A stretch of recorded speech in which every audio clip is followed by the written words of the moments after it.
Assalamualaikum warahmatullahi wabarakatuh.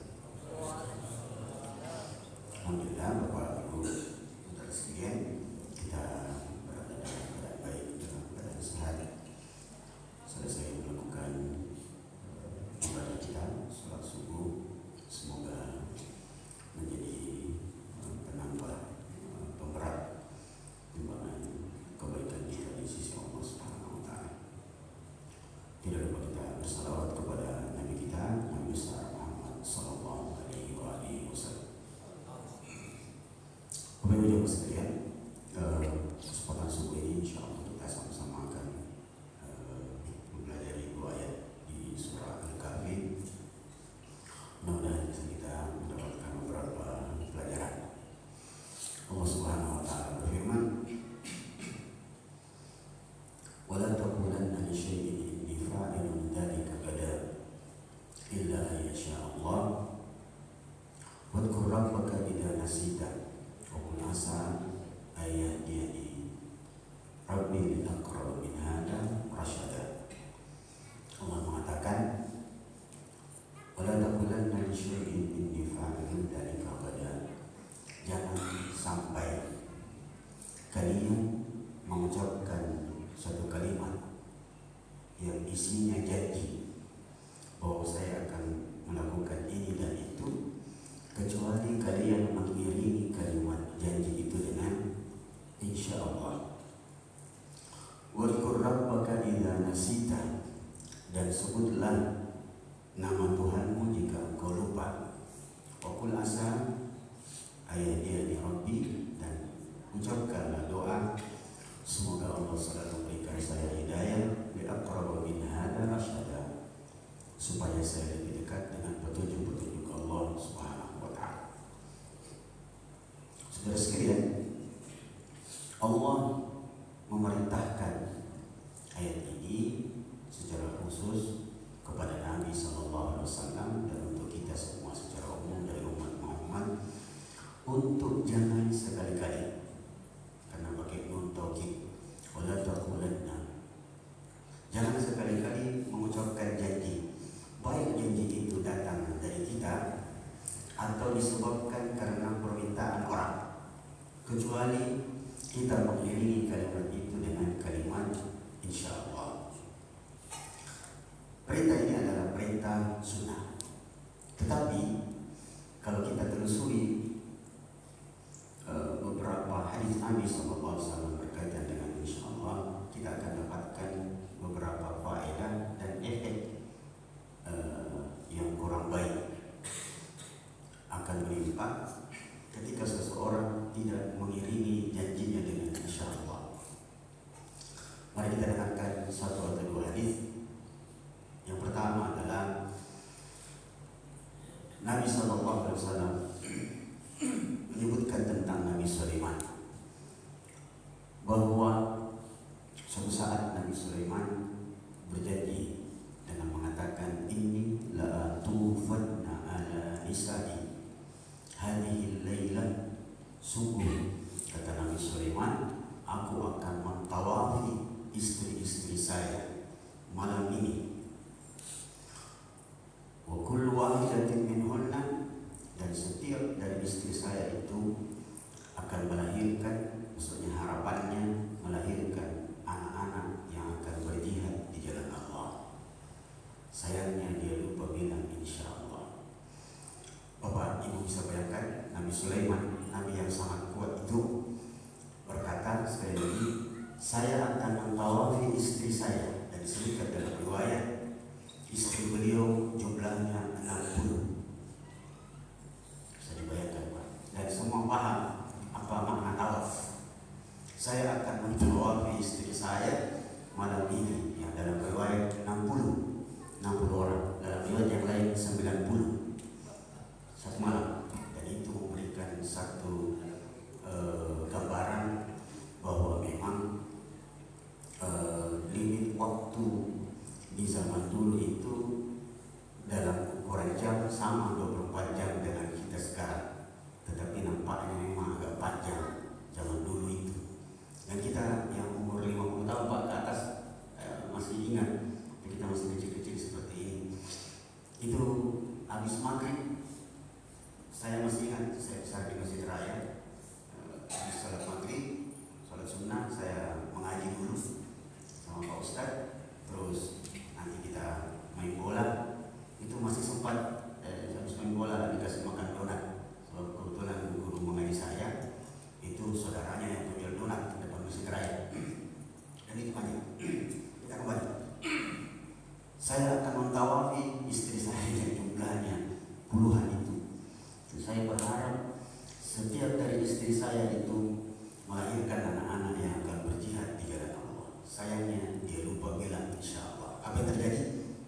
Ujung hadisnya mengatakan, dan tidak ada satupun dari istri Nabi Sulaiman yang melahirkan kecuali satu, wa kana nisful insan. Cuma satu Pak yang melahirkan, itu pun setengah manusia. Setengahnya tidak ketahuan apa, dan tidak usah cari tahu apa setengahnya. Yang jelasnya bukan buaya. Tidak ada ceritanya manusia melahirkan binatang, tidak ada. Induk telur dalam rahim wanita itu sudah disetting, yang akan lahir adalah manusia. Tidak mungkin buaya. Apalagi dibilang ada manusia yang berbuaya. Yang baru-baru kita tahu persis. Gigi sama kembar. Bagaimana tidak ada gigi kok? Jelas-jelas buaya. Nah kasih pisang. Tersinggung buayanya. Dan sini mau juga kapan? Ada kotor ya.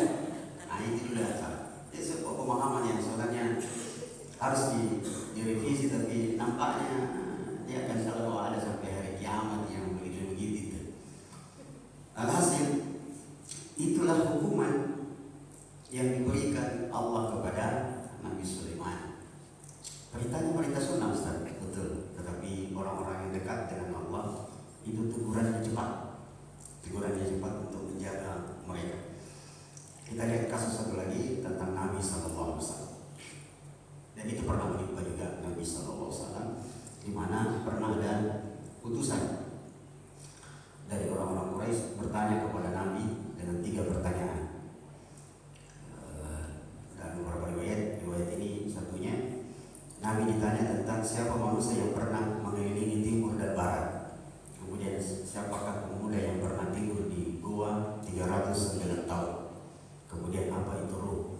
Nabi SAW saking yakinnya kepada Allah Subhanahu wa taala, beliau merasa bahwa bikinannya Allah Subhanahu wa taala. Beliau tidak bilang insyaallah, beliau bilang akan besok akan ada wahyu.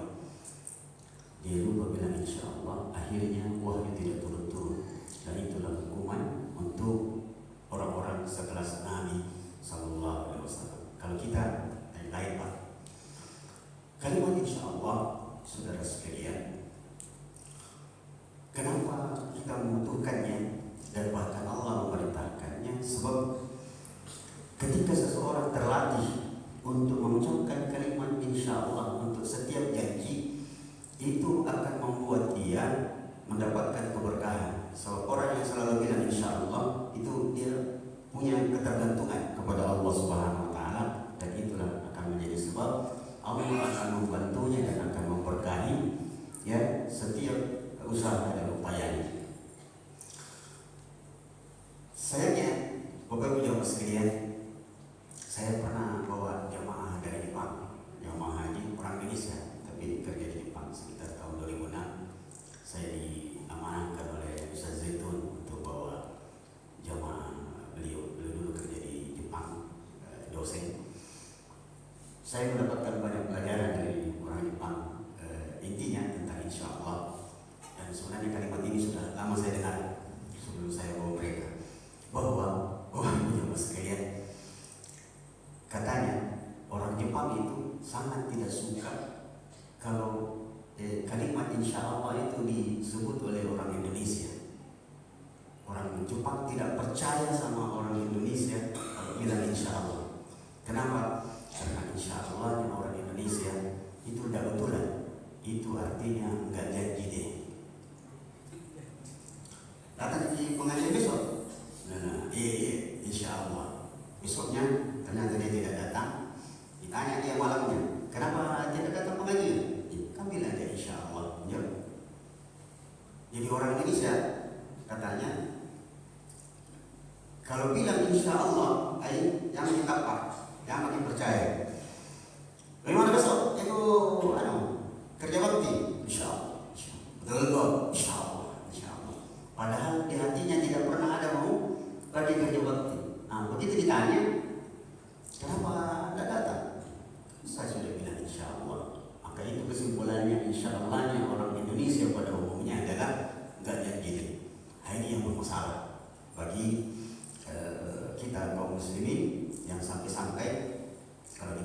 ulama Islam di Indonesia dan Islam di Jepang adalah ulama kita dulu di Makassar pernah mengatakan, setelah mengutip perkataan seorang peneliti yang mengatakan bahwa ra'aitul Islam fi baladi ghairi Islam, aku melihat Islam justru ada di negara yang bukan Islam, salah satunya orang Jepang. Beliau mengatakan seandainya orang Jepang itu Islam, lebih dulu masuk surga daripada kita. Nah, inilah bagian pertama. Saudara sekalian, hendaknya setiap janji yang ingin kita ucapkan diiringi dengan kalimat insyaallah. Bagian kedua dari ayat dan ini cukup penting. Wadhkur rabbaka idza nasita, dan sebutlah nama Tuhanmu jika engkau lupa. Nah, kalau saya buatkan kalimat dalam redaksi yang berbeda, nampaknya ini bisa lebih dekat atau bisa jadi pembahasan. Dalam bentuk pertanyaan, apakah ada doa khusus untuk mengingat sesuatu yang kita lupa? Biasa lupa. Sering. Kalau ada orang di sini mengaku tidak pernah lupa, berarti bukan manusia. Dia robot. Sebab manusia itu hukum asalnya memang lupa.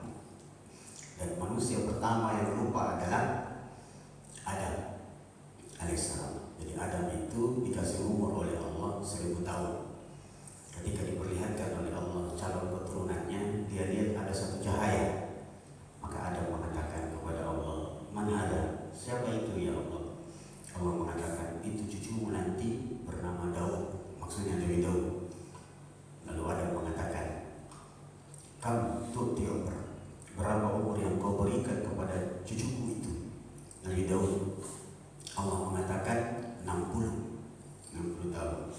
Maka Adam mengatakan, "Kasih umur saya 40 tahun untuk dia, genapkan 100." Nah, ketika Adam berumur 960 tahun, datanglah malaikat maut. Jadi Bapak Ibu jemaah sekalian, teorinya, dan ini kaidah dasarnya, para nabi itu kalau mau dicabut nyawanya, itu malaikat maut minta izin. Tahu dulu. Jadi bukan cuma Nabi Muhammad yang diminta izin atau Nabi Musa, cuma caranya berbeda. Datang malaikat maut, bilang sama Adam, "Hana waqt, sudah habis waktunya." Maksudnya, ya sudah, kau sekarang sudah harus dicabut nyawamu.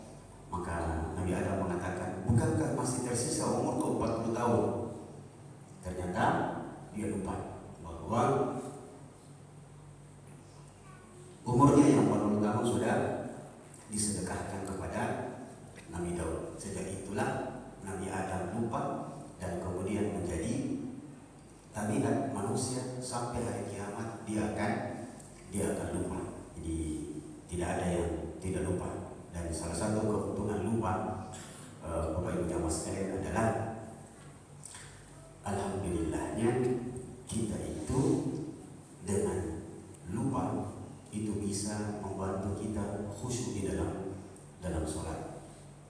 Seandainya Pak, kita tidak lupa, maka perjalanan dari rumah menuju masjid, semua yang kita lihat tidak lupa, masalah. Kita akan bermasalah sholat, semua masuk. Jadi lupa itu bagus. Lupa itu bagus, bahkan dia menjadi syariat. Ada namanya sujud sahwi gara-gara lupa. Jadi lupa adalah satu nikmat yang besar yang sering dilupakan orang. Jadi kalau lupa, santai-santai saja Pak, nggak apa-apa. Yang penting jangan lupa bayar utang. Kalau utang sekarang masalah nih. Kalau datang minta pinjam uang di rumah, ini kan masing-masing. Begitu kita agih, dia lebih kejam daripada kita. Lalu sih, Bapak Ibu jamaah sekalian, adakah obat? Kalau dibilang orang Makassar, adakah itu jampi-jampi Ustaz? Doanya orang kalau kita lupa, ternyata ada. Jawabannya adalah ayat itu sendiri mengatakan bahwa wadhkur rabbaka. Jadi obat untuk sesuatu yang kita lupa, untuk kita ingat kembali adalah berzikir. Nah, kalimat inilah yang kemudian dibahas oleh ulama. Zikir apa? Sebagai ulama, kalau nanti Bapak bisa cek beberapa kitab tafsir, sebagai ulama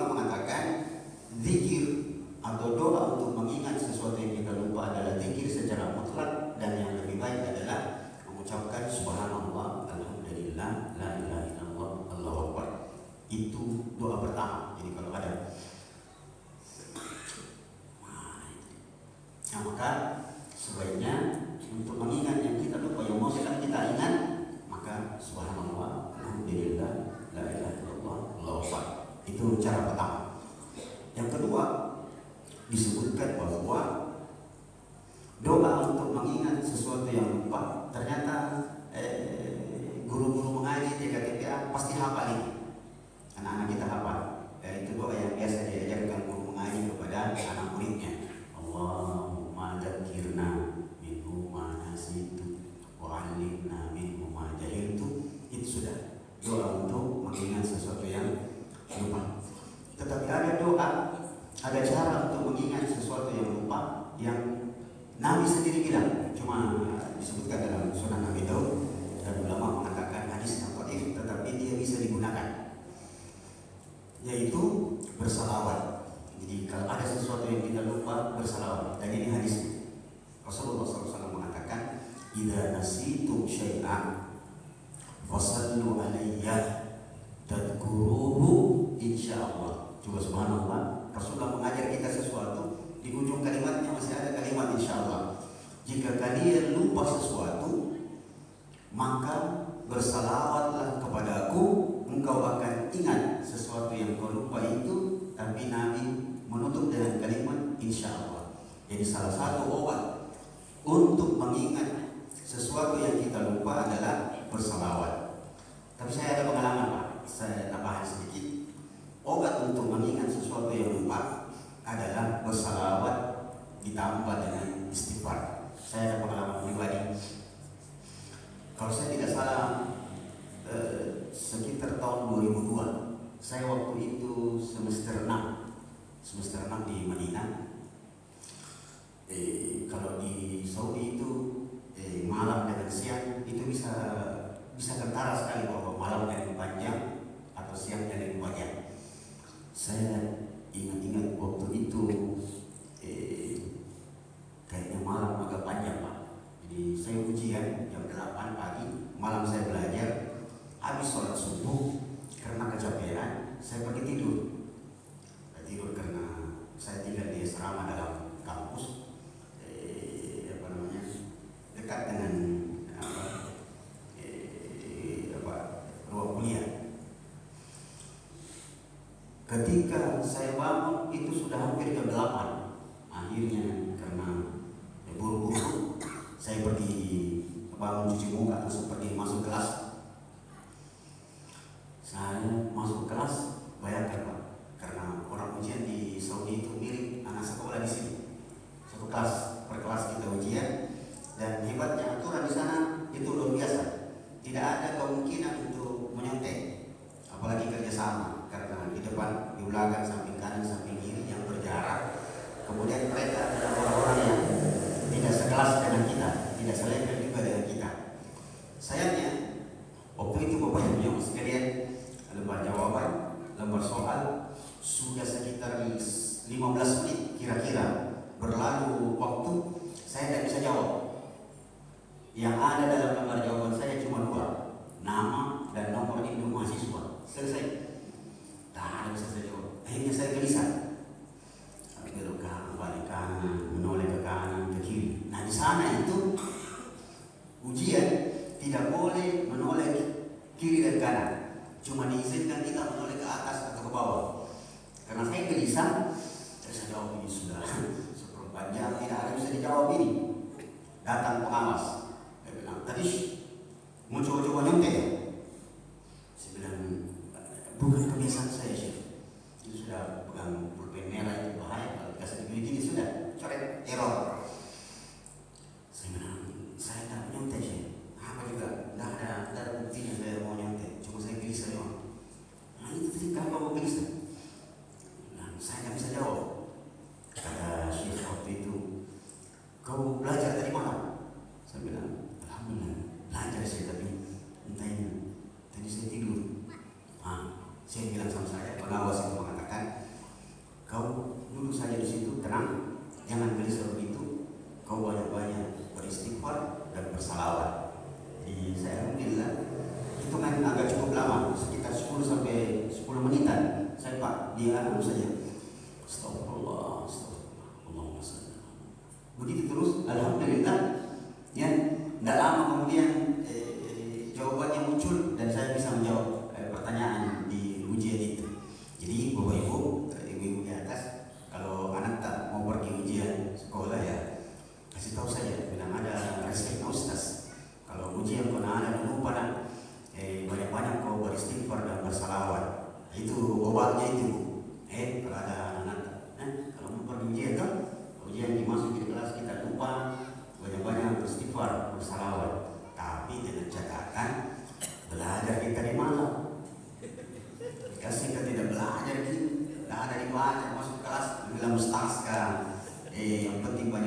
bersalawat dan beristighfar. Apa namanya?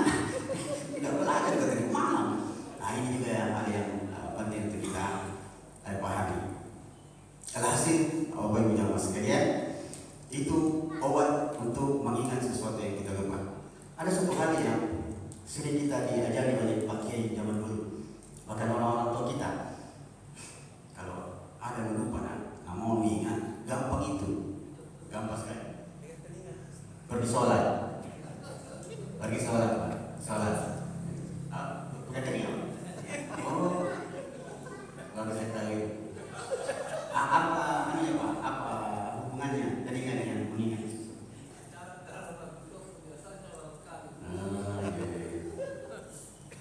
Kalau telinga itu, karena beliau sebut telinga itu dengan jari kaki itu punya hubungan dekat dengan bapak. Jadi kalau mau dipastikan ini anak, siapa namanya anak ini Pak? Tidak apa-apa, ceramah ini siapa namanya anak Pak? Anak ini Pak? Anak. Saya bisa pastikan bahwa itu anak atau bukan. Saya bisa pastikan itu anak atau bukan. Bagaimana caranya? Lihat jari kakinya. Lihat jari kakinya. Sama jari kaki kita Pak, model jari kaki kita dengan anak. Sama tidak? Kalau tidak sama, Anda dicurigai. Sama tak? Pertama, anak pertama itu pasti hampir persis 99%. Saya pernah ceramah ini, ada yang protes saya, tapi dia tidak protesnya langsung, dia lapor sama suaminya telepon saya, dan tersinggung istriku Ustaz.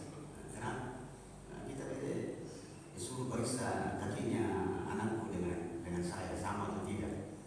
Jadi Pak, periksa dulu. Periksa. Nah, iya Ustaz, sama memang Pak. Itu kasusnya adalah, kalau ini sedikit ya, kasusnya adalah Usama. Jadi Nabi itu sayang sekali kepada sahabat yang mulia bernama Usama bin Zaid. Orang-orang mengatakan itu Nabi Muhammad bodoh sekali. Kenapa dia sayang sekali itu Usama? Nah, tidak ketahuan itu apa betul Usama itu anaknya Zaid atau bukan. Nah, suatu saat Nabi waktu itu belum bisa menentukan bahwa itu anak kandungnya atau bukan. Suatu saat ada kegiatan di mana Usama itu tidur dengan bapaknya satu selimut, jadi kakinya berurut begitu Pak. Datang seorang Badui, ini keluar sedikit pembahasannya ya Pak. Datang orang Badui, dia lihat kakinya Usama dengan bapaknya, dan dia tidak lihat mukanya. Maka orang Badui itu mengatakan, inna hadhihi min hadhihi, sesungguhnya anak ini berasal dari ini. Begitu dibuka, disingkap muka, betul ini Usama, itu bapaknya Z. Jadi jari kaki kita Pak itu pasti sama dengan jari kaki anaknya. Jadi bentuk kakinya dan bentuk terutama jari-jarinya. Nah, ada pun telinga, itu informasi dari adik saya yang dokter. Dia bilang, ada juga Kak, itu telinga mirip sekali dengan telinga anak dengan telinga bapak. Dan pembahasan tentang kaki itu ada di kitab usul fikih. Saya pernah dikasih, tapi sudah meninggal Pak Prof bin Hamid yang tokoh Muhammadiyah itu, Masya Allah, itu pernah kasih saya buku untuk saya terjemahkan satu bagian. Itu sekedar tambahan saya. Alhasil, salah satu obat untuk mengingatnya sesuatu yang kita lupa adalah sholat. Dan bisa dipastikan kalau ada sesuatu yang kita lupa, pergi di sholat, baru pergi takbiratul ihram, Allahu Akbar. Jadi yang saya bisa garansi Pak, kalau ada kita lupa, kalau kita sholat, Allahu Akbar, masuk semua itu. Bahkan sholat itu, ketika kita sholat, kita bisa bikin rumus. Itulah sebabnya sebagai penutup, kenapa ulama mengatakan salah satu kiat untuk bisa khusyuk di dalam sholat adalah jangan sembarang dilihat. Fokuslah berjalan dari rumah menuju masjid. Jangan istilahnya liar kesana kemari, pasti itu mengganggu. Dan saya punya pengalaman baru-baru, kira-kira hampir 6 bulan lalu, kapan itu pertandingan sepak bola Indonesia lawan Malaysia yang finalnya dalam penaltinya subuh-subuh Pak, kan dekat rumah itu masjidnya iqomah subuh itu jedanya 20 menit. Jadi subuh saya bangun berwudu, kemudian saya sholat sunnah di rumah, nonton sepak bola penalti. Nah, penalti begitu. Tiba-tiba saya berdebat dengan anak saya. Dua anak saya suka main bola. Sama begini, salah. Apa yang terjadi sih cerita? Saya pergi sholat, saya makmum. Karena tindakan penalti tadi itu ada yang tidak gol, Begitu saya takbir Allahu Akbar, imam sudah baca Al-Fatihah, itu tiba-tiba kaki saya bergerak. Salah. Itu memang berbahaya. Alhasil kita adalah bahwa ternyata Allah sudah memberikan ayat-ayatnya mengajarkan kepada kita banyak hal yang kemudian dijelaskan oleh para ulama tentang banyak hal dalam informasi yang disampaikan oleh Allah dalam Al-Quran. Ujung ayatnya adalah kita selalu diminta untuk berdoa, semoga Allah selalu memberikan hidayah kepada kita untuk kita bisa menjalani kehidupan ini dengan ini saja Bapak Ibu Jamaah sekalian. Mudah-mudahan bermanfaat. Sisanya kalau ada yang perlu kita diskusikan sampai masuk waktu syuruk. Assalamualaikum warahmatullahi wabarakatuh. Ya, demikianlah tadi poinnya dari Ustaz. Mungkin ada